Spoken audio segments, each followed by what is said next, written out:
ನಮಸ್ತೆ ಸ್ನೇಹಿತರೆ, ಇವತ್ತಿನ ವಿಡಿಯೋದಲ್ಲಿ ಬಾಳೆಕಾಯಿ ಚಿಪ್ಸ್ನ ಮಾಡ್ತಾ ಇದ್ದೀನಿ. ಮನೆಯಲ್ಲೇ ಸುಲಭವಾಗಿ ಮಾಡ್ಕೋಬೋದು. ಮೊದಲಿಗೆ ನಾನಿಲ್ಲಿ 2 ಬಾಳೆಕಾಯಿನ ತಗೊಂಡು ಅದರದ್ದು ಸಿಪ್ಪೆನ ಈ ರೀತಿ ತೆಕ್ಕೊಳ್ತೀನಿ.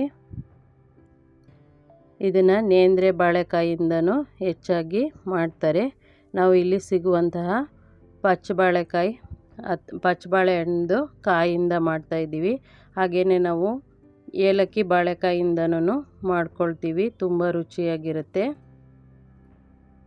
ನಮಗೆ ಇಲ್ಲಿ ನೇಂದ್ರೆ ಬಾಳೆಕಾಯಿ ಅಷ್ಟಾಗಿ ಸಿಗೋದಿಲ್ಲ, ಹಾಗಾಗಿ ಮಾಮೂಲಿ ಬಾಳೆಕಾಯಿನಲ್ಲೇ ಮಾಡ್ಕೊಳ್ತಿದ್ದೀನಿ.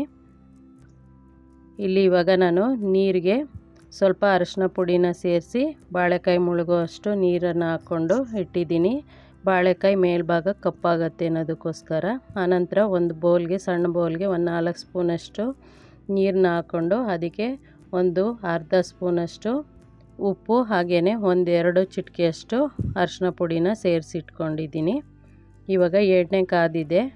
ಬಾಳೆಕಾಯಿನ ಸ್ಲೈಸರಿಂದ ಈ ರೀತಿ ಸ್ಲೈಸ್ಗಳನ್ನ ಮಾಡಿ ಹಾಕ್ಕೊಳ್ತಿದ್ದೀನಿ. ಸ್ಲೈಸರ್ ಇಲ್ಲ ಅಂದರೆ ರೌಂಡಕ್ಕೆ ತೆಳುವಾಗಿ ಕಟ್ ಮಾಡೋನು ಸೇರಿಸ್ಕೋಬೋದು. ಸ್ಲೈಸರಲ್ಲಿ ಮಾಡೋದ್ರಿಂದ ಒಂದೇ ಸಮಕ್ಕೆ ಬರುತ್ತೆ.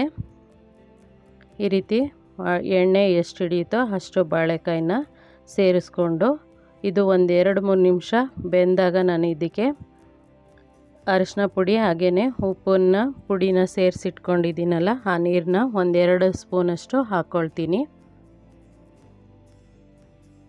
ಎರಡನೇ ಬ್ಯಾಚ್ಗೆ ನಾನು ಇದನ್ನು 1 ಸ್ಪೂನಷ್ಟು ಅಥವಾ 3/4 ಸ್ಪೂನಷ್ಟು ಹಾಕ್ಕೊಳ್ತೀನಿ.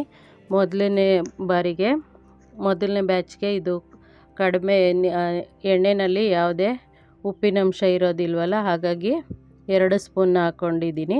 ಇವಾಗ ಇದು ಬೆಂದಿದೆ, ಎತ್ತಿಟ್ಕೊಳ್ತೀನಿ. ಎರಡನೇ ಬ್ಯಾಚ್ಗೆ ನಮಗೆ ಉಪ್ಪಿನಂಶ ಮೊದಲಿಗೆ ಹಾಕಿರೋದ್ರಿಂದ 1 ಸ್ಪೂನಷ್ಟು ಹಾಕ್ಕೋಬೇಕು, ಇಲ್ಲಾಂದರೆ ಚಿಪ್ಸು ಉಪ್ಪಿನಂಶ ಹೆಚ್ಚಾಗ್ಬಿಡುತ್ತೆ. ಅದಕ್ಕೋಸ್ಕರ ಇವಾಗ ನಾನು ಮತ್ತೆ ಇನ್ನೊಂದು ಬ್ಯಾಚು ಹಾಕ್ಕೊಂಡಿದ್ದೀನಿ. ಈ ರೀತಿ ಡೈರೆಕ್ಟಾಗಿ ಸ್ಲೈಸ್ನ ಮಾಡಿ ಸೇರಿಸ್ಕೊಳ್ತಿದ್ದೀನಿ. ಇದು 2-3 ನಿಮಿಷ ಬೆಂದ ನಂತರ 1 ಸ್ಪೂನಷ್ಟು ಅರಿಶಿನ ಮತ್ತು ಉಪ್ಪಿನ ನೀರನ್ನ ಸೇರಿಸ್ಕೊಂಡಿದ್ದೀನಿ. ಸೇರಿಸ್ಕೊಂಡು ಈ ರೀತಿ ಮಿಕ್ಸ್ ಮಾಡ್ಕೊಳ್ತಾ ಮಧ್ಯಮ ಊರಿನಲ್ಲಿ ನಾನು ಬೇಯಿಸ್ಕೊಳ್ತೀನಿ. ಇದು ಬಬಲ್ಸ್ ಎಲ್ಲ ಕಡಿಮೆ ಆದಾಗ ಇದು ಬೆಂದಿದೆ ಅಂತ ಆವಾಗ ಎತ್ತಿಟ್ಕೊಳ್ತೀನಿ. ತುಂಬ ರುಚಿಕರವಾಗಿರುತ್ತೆ. ಯಾವುದೇ ಬಾಳೆಕಾಯಿನಲ್ಲಾದ್ರೂ ಈ ರೀತಿ ಚಿಪ್ಸ್ನ ಮಾಡ್ಕೋಬೋದು. ಹಾಗೆಯೇ ಬೇಕ್ರಿನಲ್ಲಿ ಸಿಗುತ್ತಲ್ಲ, ಅದೇ ರೀತಿ ಇರುತ್ತೆ. ಒಮ್ಮೆ ಟ್ರೈ ಮಾಡಿ ನೋಡಿ. ಹಾಗೆ ಈ ವಿಡಿಯೋನ ನಿಮ್ಮ ಸ್ನೇಹಿತರಿಗೂ ಶೇರ್ ಮಾಡಿ. ಮೊದಲನೇ ಬಾರಿಗೆ ನಮ್ಮ ಚಾನಲ್ನ ನೋಡ್ತಾ ಇದ್ದರೆ ಪ್ಲೀಸ್ ಸಬ್ಸ್ಕ್ರೈಬ್ ಮಾಡಿಕೊಂಡು ನೋಡಿ. ಇಷ್ಟು ಚೆನ್ನಾಗಿ ಬಂದಿದೆ. ಧನ್ಯವಾದಗಳು.